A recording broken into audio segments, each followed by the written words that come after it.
There was this little 8-year-old boy, a second grader. He always seemed so sad. His mom and dad noticed that whenever he would go to school, he was sad. When he'd come home from school, he was somewhat sadder. One day, his dad asked him a question. He said, I need to ask you a question. When you go to school and you get on a bus, who do you sit with? He said, no one. I sit with no one. No one sits with me. When you're having lunch, who do you have lunch with? No one. I sit with no one. No one sits with me.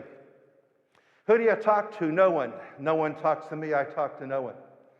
At that same time, his dad's heart is breaking. There's a knock on the door, and Dad went to answer the door, and this little boy is standing there. The little boy said to the dad, can your son come out and play with us? And the dad said to the little boy who knocked on the door, you mean Jimmy? And the little boy said, yes. Is that your son's name, Jimmy? Yes. Can Jimmy come out and play with us?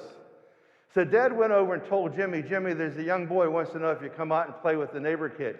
And to Dad's surprise, Jimmy said yes. Dad was stunned. Jimmy never said yes to any invitation. He always said no. But in that particular moment, Jimmy said yes. So Jimmy went outside to play. About 2 hours goes by, and Dad's wondering how things are going. So Dad looks out the window, and he doesn't notice anyone outside playing. He doesn't see Jimmy. He doesn't see the neighbor kids. So Dad got this weird feeling in his heart. Dad went outside to see what was going on. When Dad went outside again, he sees absolutely no one. He's calling for Jimmy. Jimmy doesn't respond. Dad walks to the back of their yard, and there's this massive oak tree. Dad is walking toward the oak tree. And as Dad is approaching this oak tree, the dad can hear the sound of crying going on. Dad walks to the oak tree, walks around the oak tree. It was so massive.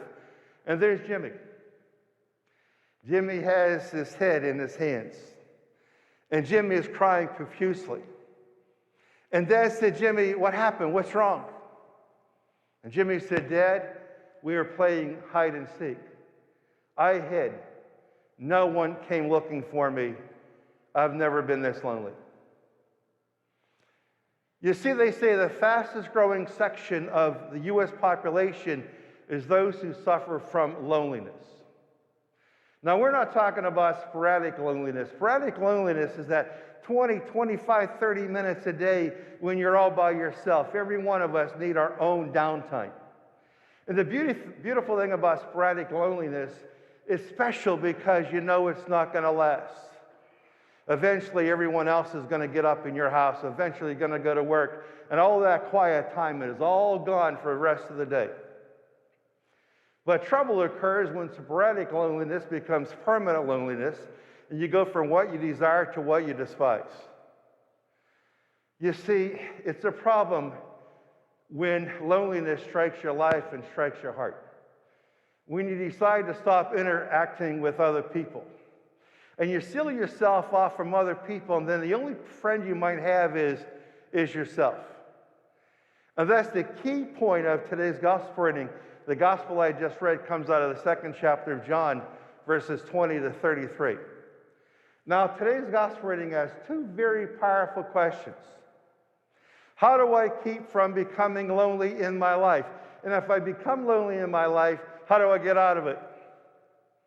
Now, what I find amazing is this. At a time in our world when there's so many ways to stay connected with other people, social media and phones and computers and all these ways to stay connected, so many people are feeling isolated and alone, and they're suffering from loneliness.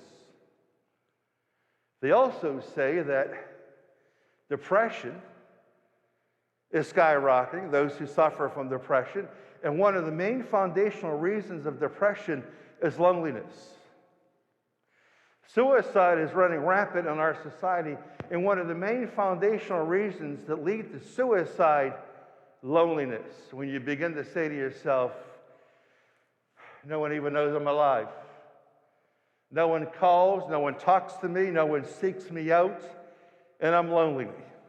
And what am I going to do? Now, that's the key point of two verses out of today's gospel reading.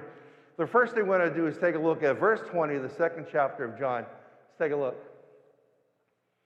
It says, some Greeks who had come to worship at the Passover feast came to Philip, who was from Bethsaida in Galilee, and asked him, Sir, we would like to see Jesus. Now, when you look at that verse, you might miss the little nuance in that verse. You see, there were 12 disciples. Philip was one of the 12 disciples. So the big question is this: why did the Greeks seek out Philip specifically?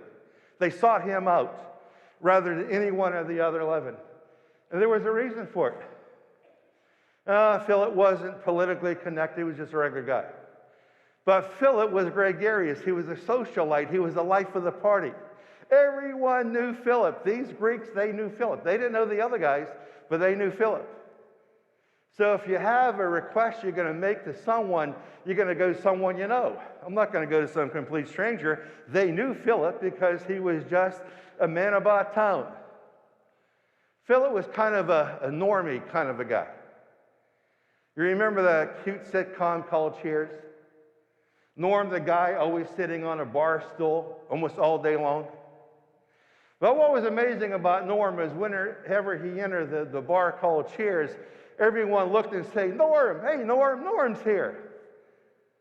When other people entered the bar, no one said a word. They looked and they went back to their drink. Philip was Norm. And being Norm or being Philip isn't normative. It turns out to be that most people aren't gregarious. Most people aren't outgoing. Most people are very shy. Most people, for the bigger part of life, are introverts. Most people are very quiet. Most people embarrass quick. But Philip does something that I find absolutely amazing, and hopefully you might say to yourself, hopefully it's contagious in my life. Now here's what happens. If you're not suffering from loneliness, if you've never suffered from loneliness in your life, and to this gospel, especially verse 20 and 21, then they don't carry a lot of weight and magnitude for you. But if you say to yourself, yeah, hey, loneliness is a part of my life. Loneliness has been a part of my life. Or I know someone, it might be a son or daughter, who's suffering from loneliness. I can see their sadness. There's no exuberance in their life, in their body. They're just so down. Now look at what happens in verse 21. So what we're going to do is this. We're going to look at verse 20 and 21 together. Now verse 20 I just read. But I'm going to reread it because that's going to allow us to slide into verse 21. That lays a really nice preface to verse 21. So it's needed to really understand verse 21. So verse 20, I just read it. Some Greeks who had come to worship at the Passover feast came to Philip, who was from Bethsaida in Galilee, and asked him, "Sir, I'd like to see Jesus." Now verse 21. Philip went and told Andrew. Then Andrew and Philip went and told Jesus. You see, that verse 21, that is absolutely everything if you're dealing with loneliness. Here's what happened. Philip did not need Andrew to satisfy that request. He could do it on his own. But Philip always made people part of his life, not people apart from his life. So what does he do? He's got a task. He's got a chore. He could say to himself, I'm going to do it by myself. I'm just going to walk a couple hours to go over and see Jesus and walk a couple hours back. Or I'm going to see if my buddy Andrew, see if he's free. Andrew, hey, I got to go see Jesus. You want to come with me? So Philip and Andrew went and saw Jesus, and Philip and Andrew tell Jesus about this request. You see, Philip used his arms to reach out to people. Oh, it's always more challenging. It takes more time when you make people a part of your life. But life becomes more enjoyable when you make people a part of your life. I mean, think about the last time you had to make a trip down to Pittsburgh, all by yourself. Maybe you're going down just for a 20-minute doctor's visit, that's all. You could go down and drive back, and you know the traffic's going to be bad on 28, so you figure it might take me an hour to get down there, maybe an hour to get back.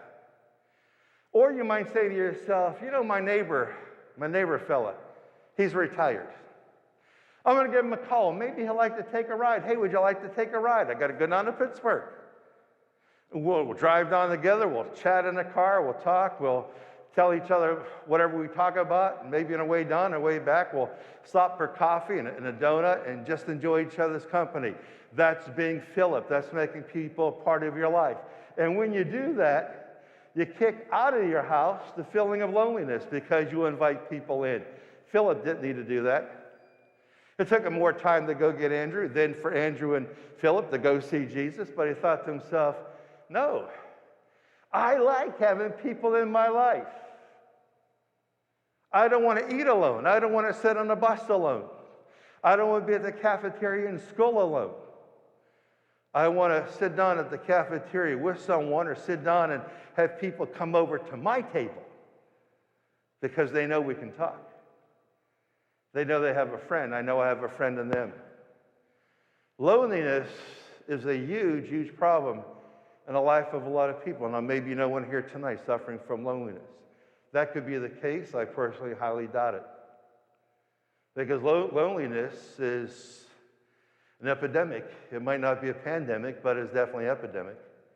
It's something a lot of people deal with. And you say to yourself, but how do I get rid of loneliness? I want to find a friend.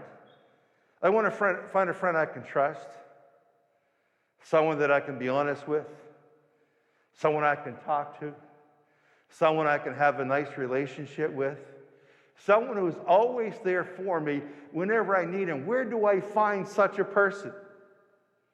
For the Christian, where do you find such a person who satisfies all those attributes? Right there. The first friend as a Christian we should make and we should have is a friend of Christ. So in the morning when you wake up, in that quiet, sporadic time, you're having a conversation with Christ. This is my day.